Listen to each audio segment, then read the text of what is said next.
কাল ছিল জন্মাষ্টমী, যদিও জন্মাষ্টমীর শুভেচ্ছা আমি আগাম সবাইকে পাঠিয়ে দিয়েছি, কিন্তু যারা পাওনি আমার পুরানো ভিডিও থেকে নিয়ে নিও। তো আমি শাড়ি টাড়ি পরে রেডি, এখন বিকাল না প্রায় সন্ধে হতে যায়।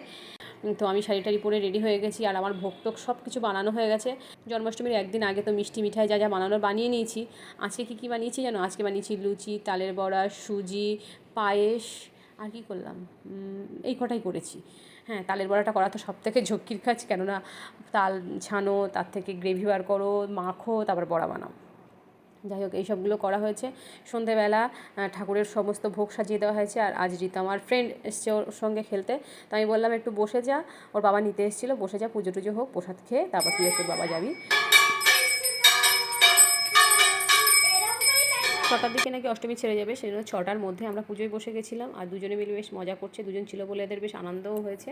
পুজো শেষে সবাই মিলে প্রসাদ খেতে বসে গেছি। আজকের মতন টাটা, রাধে রাধে।